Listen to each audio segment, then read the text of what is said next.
कारण महाराष्ट्राच्या मातीशी बेईमानी केली आहे. मी थेट सांगतोय, महाविकास आघाडी मजबूत आहे.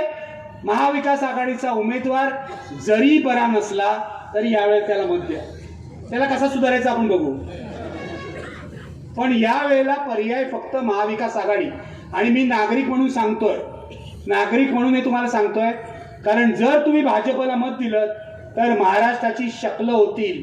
मुंबई महाराष्ट्रापासून तोडली जाईल, हे लक्षात घ्या.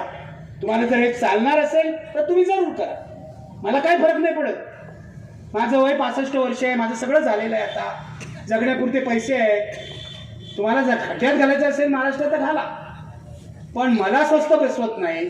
मी बाहेर पडलोय याचं कारण मला माझा महाराष्ट्र, शिवरायांचा महाराष्ट्र, बाबासाहेबांचा महाराष्ट्र, महात्मा फुलेंचा महाराष्ट्र, शाहू महाराजांचा महाराष्ट्र, संतांचा महाराष्ट्र जगला पाहिजे, वाचला पाहिजे, वाढला पाहिजे असं वाटतं.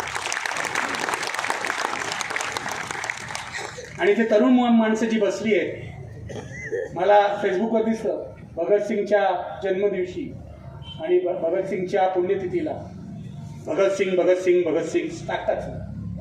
हा भगतसिंग जर तुम्हाला तरुणांना आठवत असेल तर मुळामध्ये भगतसिंग हा साम्यवादी होता, कम्युनिस्ट होता.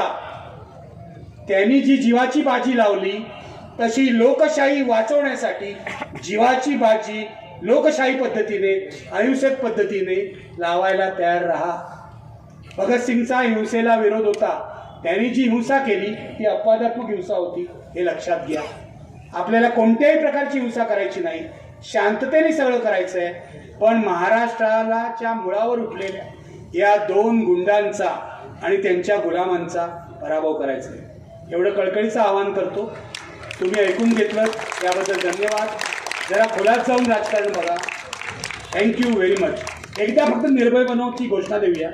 बसा बसा जरा, एवढ्या लवकर नाही होणार. 1 मिनिट बसा. सर्वांना विनंती आहे की राष्ट्रगीत आपल्याला घ्यायचं आहे. कोणी जागा सोडू नका. मी निर्भय बनू म्हणेन, तुम्ही निर्भय बनू म्हणा. खाली बसा थोडा वेळ. इतका वेळ आपण थांबला, सगळ्यांना व्यवस्थित ऐकलं. तुम्ही राष्ट्रप्रेमी आहात, राष्ट्रगीताला थांबा.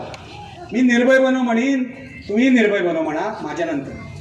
निर्भय बनो, निर्भय बनो, निर्भय बनो.